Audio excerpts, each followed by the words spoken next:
La comida mexicana.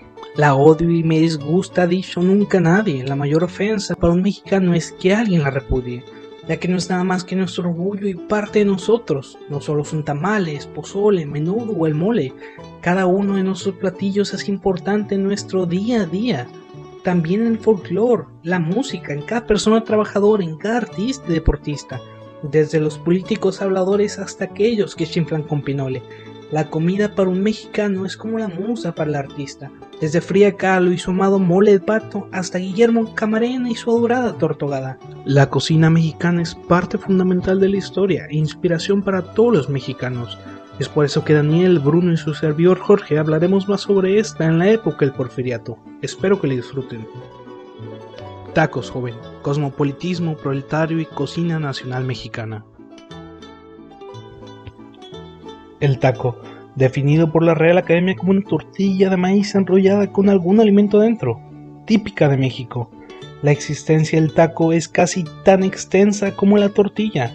Esta otra, nuestro alimento diario y parte importante de nosotros, el proletariado. La culinaria de la tortilla incluye desde las regiones más pobres hasta las burguesías mexicanas, ya que es parte de nuestra calle y de la economía nacional. La comida es un conjunto de ingredientes, técnicas, tradiciones y conocimientos e incluso valores culturales que compartimos. En ese sentido, la cocina nacional es una colección artífice de diferentes alimentos consumidos dentro de una frontera política. Prototacos. El taco, definido por el diccionario de la Real Academia como tortilla de maíz enrollada con algún alimento dentro, típico de México. El taco ha servido de alimento por un tiempo casi tan extenso como el que lleva la existencia de la tortilla, es decir, casi 500 años. El significado gastronómico de taco regresó en el nuevo diccionario de la lengua castellana, con el significativo agregado de pequeños bocados, que acompañan al acostumbrado trago de vino, bocadillo que se toma o trago que uno bebe fuera de las horas de comida. Desde esta perspectiva, los académicos españoles parecen haber permanecido relativamente impasibles en torno al significado de la palabra, si bien el específico significado mexicano de taco como alimento no sería bien conocido sino hasta los inicios del siglo XX. Ciertamente, las definiciones europeas deben ser consideradas con mucha precaución al trasladarlas a la realidad mexicana. La Real Academia, como sus contemporáneas francesa e italiana, llevó a cabo un ambicioso programa de imposición de su autoridad lingüística sobre el escurridizo lenguaje hablado de las clases populares, sector social que había demostrado particular resistencia a tal hegemonía, rebeldía lingüística que se amparaba en la gran distancia que separaba a las instituciones españolas de sus vasallos americanos. Incluso la referida intención de mantener un registro lingüístico de los cambios en los usos del habla popular. Al efectuarse a impartir referencias escritas, provoca que el registro se llevará a cabo de manera muy lenta. En el caso de la palabra taco, la incorporación de la comida al vino pudo haberse dado originalmente en España. En 1844, Melchor Ocampo publicó lo que puede considerarse como el primer compendio de habla vernacular, bajo el socardón título de Los idiotismos hispano-mexicanos. Este volumen, que incluye muchos alimentos populares como tamales, mole, no enlista la palabra taco.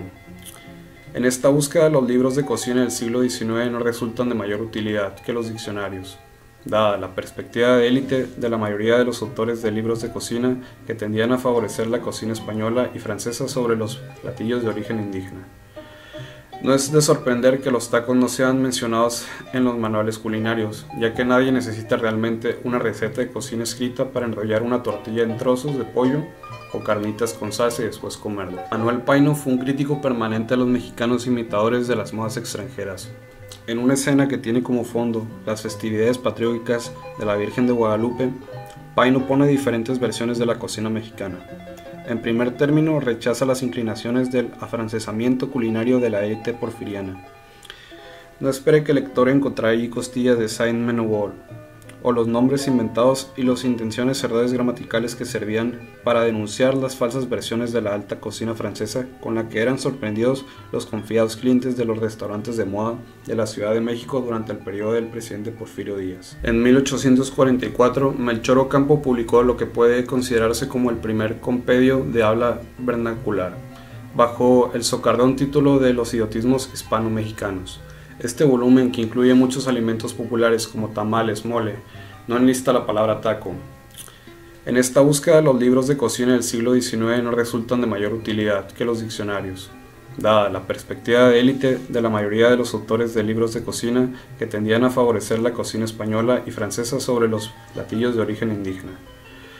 No es de sorprender que los tacos no sean mencionados en los manuales culinarios, ya que nadie necesita realmente una receta de cocina escrita para enrollar una tortilla en trozos de pollo o carnitas con salsa y después comerlo. Paino pronostica que más de un lector se chupará los labios, por más parisense que sea, pero al mismo tiempo señaló las divisiones sociales que entrampaban las expresiones culinarias, entre otras, del nacionalismo mexicano. De esta forma, sobre el curso del siglo XIX y más concretamente hacia la última década, el taco adquirió en México su significado moderno. El universo de la taquería. Debido al arribo de una urbe de migrantes atraídos por la industrialización del país en la época del Porfiriato, las taquerías se convirtieron en un punto de reunión para estos, ya que encontraron o recrearon platillos de su patria chica. Gracias a la instalación del telégrafo y el ferrocarril, estos podían estar comunicados con sus familias. La Ciudad de México llevó a cabo un proceso de transformación inédito, de una ciudad colonial a una metrópoli con cerca de 500,000 de habitantes. La gran mayoría de estos provenían del altiplano central. Las vecindades saturadas con casi inexistentes servicios de cocina formaron parte del patrón de vida de estos, lo cual no fue obstáculo para el desarrollo industrial del país. Mientras todo esto sucedía, la élite mexicana escapaba del centro de la ciudad hacia unas colonias jóvenes llamadas Roma y Condesa en el occidente de la Ciudad de México. En el año 1918, el gobierno expedió una serie de licencias por las que se integraban las informales taquerías a la condición más formal de los restaurantes y fondas existentes en la ciudad. Mientras que los restaurantes lujosos se agrupaban en una franja pequeña en la calle San Francisco, las taquerías y puestos de comida estaban a lo largo y ancho de la ciudad, y aún más concentrados en el conocido Eje del Chile y al sudeste del Zócalo, atendiendo sin discriminar a nadie, desde androjosos de Tepito hasta los elegantes dandis de la calle Palma. Al contrario de lo que pasaba con restaurantes frecuentados por altos funcionarios, esos puestos eran casi ignorados por los inspectores sanitarios, ya que consideraban que cada uno podía juzgar la higiene de estas cocinas. Debido a esto, el principal interés de los inspectores es que estos tuvieran permiso para la venta de alcohol o de comida. Locales como la taquería La Miniatura fueron multados por vender pulque sin licencia. No se sabe si fue obra de ingenio mexicano o una situación inoportuna, pero esta multa fue perdonada al abogar que solo era una comida familiar. Casos como este suceden en todo el país, como el expendio de tortas y el Gran Infierno, que fue multado por vender tortas sin licencia, donde el propietario abogó que él solo vendía queso, bolillo, chiles y otros ingredientes solos, y si el cliente insistía, él no se podía negar a prepararlas. O como el caso de Nieves González, que fue multada por tener una taquería ilegal. Sin embargo, ella abogó insistentemente que solo vendía tortas, sin que esta diferencia le ayude a evitar la multa. Estos puestos de alimento eran diversos, siendo un 60% de tacos, 20 torterías y otro 20 de alimentos diversos, como la pozolería Antojitos Tapatíos o la birrería jalisciense, e incluso alimentos marítimos como los puestos de Pesca Alvarado y Pescadería Veracruz, que se vieron beneficiados por la llegada del ferrocarril. Un cambio importante que se suscitó en esta época es el cambio de visión en el rol respecto a la cocina, ya que las taquerías y puestos de comida se miraban como un negocio único de mujeres. No es hasta la llegada del molino que las taquerías fueron más atractivas para los hombres, al dejar de ser vistos como una actividad de subsistencia doméstica y se transformó en una fuente de ingresos con empleo de habilidades técnicas.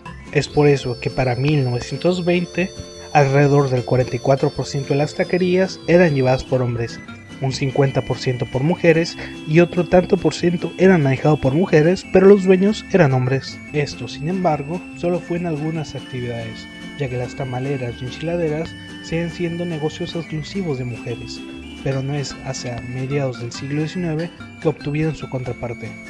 Los vendedores de barbacoa, los cuales tuvieron muchos problemas con la autoridad, ya que no satisfacían los requisitos higiénicos, y encontraron de brillante solución introducir la carne y las tortillas en una vitrina de cristal.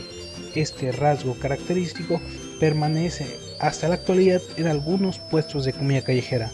Todo el movimiento gastronómico durante la época del Porfiriato dio un sinfín de aportes que hoy pertenecen a nuestra cultura, como el albur nacido de los puestos callejeros, como una forma de hablar sobre situaciones políticas en base a la cocina, y este fue integrado al lenguaje cotidiano de las clases trabajadoras, ya que no había nada más placentero como ofrecerle a un burgués un choricito de muérdago o unas pellizcadas de huevo acompañado de ron pomadres y de postre un camote enmielado. Para continuar con esto, les dejo un extracto de nuestro compañero Bruno Masi sobre su tema. El aburguesamiento del taco. El taco llegó a ser algo tan común en la dieta del mexicano debido a la acumulación de autenticidad nacionalista a partir de sus orígenes populares. Por años, la élite mexicana dependió de la clase popular durante el periodo post-revolución, aun cuando esta élite siempre luchó por mantener una marcada distanciación social entre ambas. Las fuentes literarias a los tacos comenzaron a multiplicarse hacia los siglos XIX y XX, pero estas menciones continuaron sin claridad. La palabra taco continuaba siendo un adjetivo que describía a las tortillas enrolladas. Es por esta falta de precisión en la palabra, autores literarios buscaron interpretar la forma en que las clases populares usaban la palabra taco. Distintas publicaciones en periódicos, manuales y recetarios sirvieron como catalizadores de la sociedad y sus gustos. A partir de aquí se comienza a reinterpretar el taco en muchos estilos, servidos como desayuno, dulce, así como cena salada. El aburguesamiento del taco llega con la tendencia del mexicano por las versiones dulces de los platillos y con el consumo del taco a través de las clases medias, donde surgen variedades de tacos con ingredientes disponibles solo para las clases más opulentas. Aquellos autores que tuvieron un sentido más fuerte del nacionalismo buscaron versiones más plebeyas del taco, como lo son los tacos potosinos, elaborados a base de papa, zanahoria, manitas de cerdo y salsa. Un momento clave en la historia del consumo de los tacos fue a finales de 1950, cuando el ingeniero mecánico Alfonso Gándara transformó la manufacturación de tortillas. Con este avance tecnológico se instalaron tortillerías en cada barrio de la República Mexicana, y el hacer tortillas en un comal rústico se convirtió en una moda del pasado. En la década de 1960, las taquerías comenzaron a aparecer en barrios acomodados y surgen los tacos de carne asada o al carbón, donde se ofrecen cortes finos de res, cerdo, etc. Tras el análisis y discusión de la lectura Tacos Joven, Cosmopolitanismo, Proletariado y la Cocina Nacional Mexicana por Jeffrey Pitcher, podemos resumir que el taco es un platillo característico de la gastronomía mexicana. Sus antecedentes históricos se remontan a partir de la fabricación de la tortilla y este está presente en el bagaje sociocultural del mexicano y en su memoria gustativa. El taco puede ser salado o dulce. En México se comen de desayuno, comida y cena, y este no discrimina quién seas ni de dónde vengas. Distintas publicaciones literarias sirvieron como catalizadores para la reinterpretación de la palabra taco, dándole un sentido más preciso y nacionalista. 800